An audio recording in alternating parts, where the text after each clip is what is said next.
Hey guys, this is Mrs. Harvin, and we are at the end of chapter 1, and it's time to talk about the most important thing in this chapter, applications. Our biblical integration is this. We know that when the world was created, it was perfect. God looked at everything he had created, and he saw that it was good. And everything that he created was for us to use, and that includes math, and numbers, and triangles, and ratios between sides and angles. Now, in a fallen world, these things aren't necessarily used to the best of their ability or used the way that they should have been. Our job as Christians and mathematicians is to figure out a way to go back to using these things and to use them in a way that can help others, that can take care of the world, have dominion over the world, and take care of the world and those in it. So we're going to look at some applications today of all these things you've been learning about triangles, radians, degrees, trig ratios, etc. Our lesson objective is this. The student, you, will review the slope of a line, find the inclination of a line, and find the area of a triangle, or find the area of triangles. So as a review, the slope of a line is the ratio of vertical change to horizontal change when moving from one point on the line to another point on the line. We call this rise over run. How much does it change up and down over how much does it change from side to side? Let's review some Greek letters. This Greek letter that looks like a triangle is the Greek letter delta, and we use that to represent change.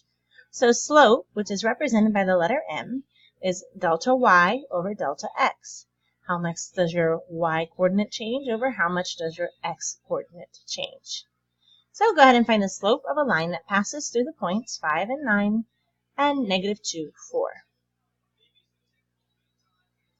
Here's your formula, delta y over delta x, or y1 minus y2 over x1 minus x2. We can make this our x1 and our y1. That x kind of looks like a y. And let's make this our x2 and our y2. Plug those into the formula, plug and chug. And you get that your slope is 5 over 7. It went up 5 and to the right 7, or a slope of 5/7.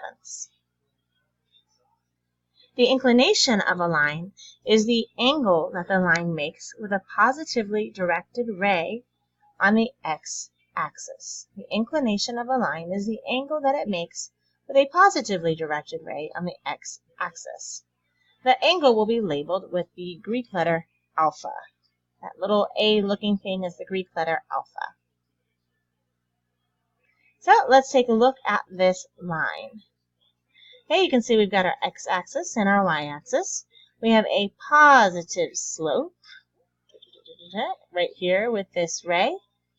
And here is our, remember what that was called? Inclination, the angle that it's making. If we want to find the tangent of A, we know tangent is opposite over adjacent. We can take our slope, y1 minus y2, over x1 minus x2. That angle of inclination is also repeated right here.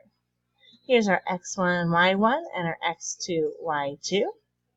And the tangent of A, opposite over adjacent, opposite, which is how much it changes in the y value, over adjacent, how much it changes in the x value. The tangent of this triangle is going to be equivalent to the slope. So, knowing that information, find the angle of inclination of the line that passes through 2, 9, and 1, 2. Let's use our slope formula, and you get a slope of 7 over 1, or just 7 if we simplify that. Remember, tangent of our angle is going to be equal to our slope, so the tangent of our angle is 7.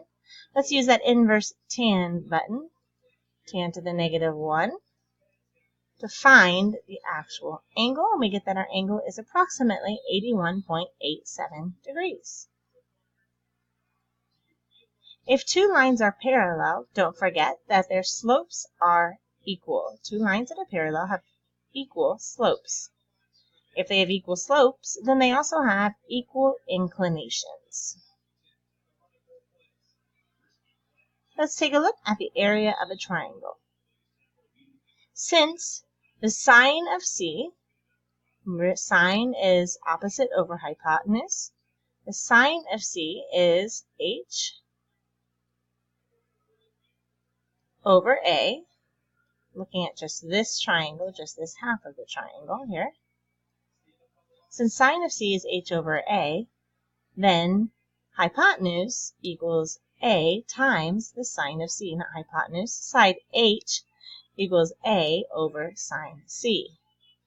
A little confusing there when they label the hypotenuse with a instead of h. The area of our triangle, don't forget, is 1/2 base times height, or b times h. So we can take h, which we said was this value, plug it in to this formula, and we can use this new formula to find the area of this triangle. The area of a triangle is 1/2 base times a sine C.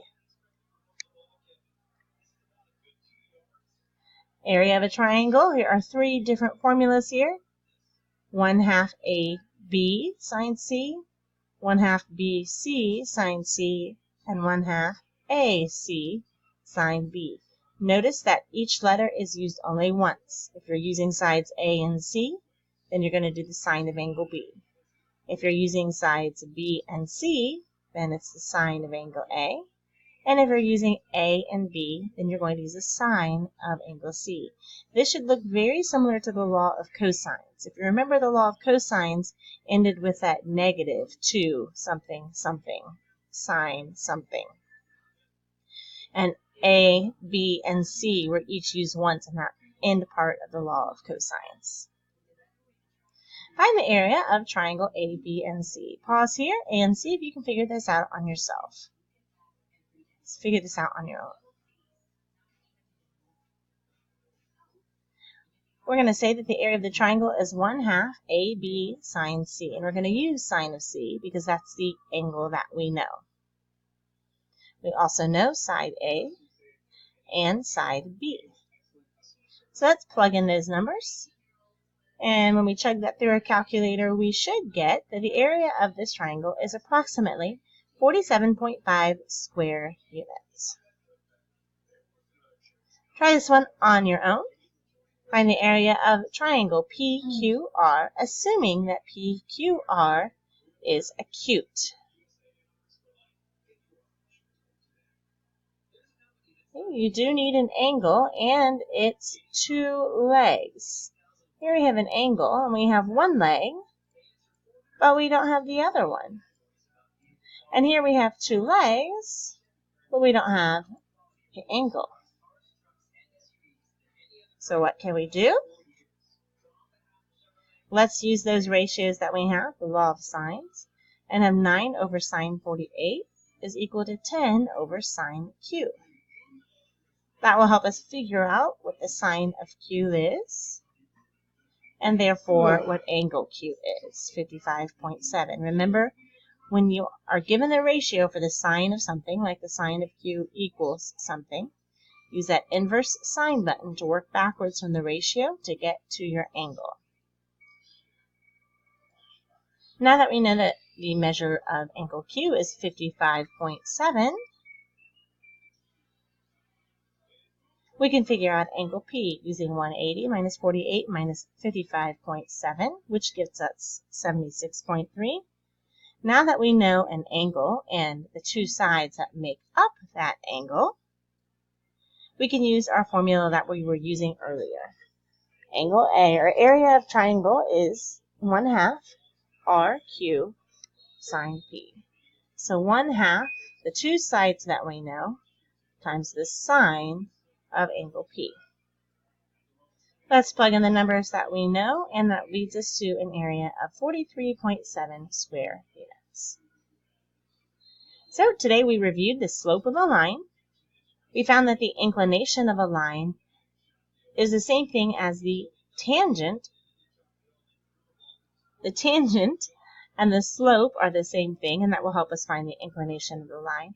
And we also found the area of triangles using a formula other than 1/2 base times height. using our trig values to help us find the area of those triangles as well.